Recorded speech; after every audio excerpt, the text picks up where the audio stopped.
नमस्कार दोस्तों, स्वागत है आपका एक बार फिर से शालीमार प्रॉपर्टी सेक्टर 34 रोहिणी में। मैं राजीव आपके साथ आज कुछ बातें शेयर करने के लिए आया हूं। जैसे कि आप जानते हैं कि हमारी रेवेन्यू मिनिस्टर ने जो कल कुछ फैसले लिए हैं उनके रिगार्डिंग आपसे कुछ बातें करने के लिए आया हूं, आपसे शेयर और आपसे साझा करने के लिए आया हूं। तो ध्यान से सुनिएगा हमारी इन बातों को। और जो भी अगर पसंद आए हमारी वीडियो तो ज़रूर लाइक और सब्सक्राइब करें। तो दोस्तों, मैं ये कहने के लिए आया हूँ, आप लोगों से बातें करने के लिए आया हूँ कि अभी हाल फिलहाल में जो रेवेन्यू डिपार्टमेंट ने जो कुछ मतलब कि कानून जो उस तरह से बदले हैं, कानून मतलब मैं कहूँगा बदले नहीं है, बल्कि लोगों के लिए एक सहूलियत दी है कि वो अब रजिस्ट्री जो है किसी भी दिल्ली की, जैसे अब डीडीए की जो काम होते थे, जो भी रजिस्ट्री होती थी, जो भी सब रजिस्ट्रार ऑफिस होते थे, तो हमारे हमें एक पर्टिकुलर जोन में ही अपनी ज़मीन की रजिस्ट्री और उससे जुड़े हुए कामकाज होते थे। बट रेवेन्यू डिपार्टमेंट ने पब्लिक को यह सहूलियत दे दी है कि अब वो किसी भी सब रजिस्ट्रार ऑफिस में जाकर अपने किसी भी जगह के प्लॉट्स को आवंटित या उनके नाम से जो भी अपना काम करवाना है, कागजी काम, वो करवा सकते हैं। जैसे कि अगर मैं रोहिणी में रहता हूँ और मुझे मालवीय नगर में जाके जो है अपने ज़मीन की रजिस्ट्री करानी है या उनसे कुछ जुड़े कामकाज कराने हैं, तो वो वहाँ हो जाएंगे। तो इस तरह से सहूलियत दी है रेवेन्यू मिनिस्टर आतिशी जी ने। और काफ़ी अच्छा मतलब कि एक संदेश है, मैसेज गया हुआ है कि इससे एक तो भ्रष्टाचार की भी कमी होगी, क्योंकि जब लाइनें लंबी होती है तो हर किसी को जल्दी होती है काम कराने की।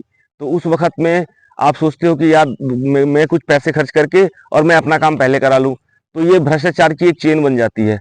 तो हालांकि इसी का संज्ञान लेते हुए आतिशी जी ने यह इस तरह के जो है मतलब कि कानून लेकर आई है कि अब हर जगह पे रजिस्ट्री और उनसे जुड़े कामकाज, कागजी कामकाज हो सकेंगे। ये इसके लिए मैं काफ़ी आभार व्यक्त करता हूं आम आदमी पार्टी का और रेवेन्यू डिपार्टमेंट का। और दोस्तों, ये बहुत ही अच्छा मैसेज है कि अब जितने भी डीडीए के कामकाज हो सकेंगे वो सब रजिस्ट्रार ऑफिस में नियमित रूप से हो सकेंगे। इससे भ्रष्टाचार की चेन टूटेगी और लोगों को जो दिक्कतें भी आती थी, 4-4 घंटे क्यू में लग के रहना पड़ता था, काफ़ी वेटिंग होती थी, तो उन सब से भी छुटकारा मिल जाएगा। पब्लिक को काफ़ी सहूलियत मिलेगी। वो अपने घर के पास भी अब जाके, अगर कोई मालवीय नगर में रहता है सपोज दैट, और उसका जमीन डीडीए की रोहिणी के अंदर में है और वो चाहता है कि रोहिणी, अलीपुर या फिर स्वरूप नगर में ना आकर अपने ही इलाके मालवीय नगर में सब रजिस्ट्रार ऑफिस जाकर अपने काम करवा ले, कागजी काम, तो वो ज़्यादा उनके लिए सहूलियत होती है और कन्वीनियंट भी होती है।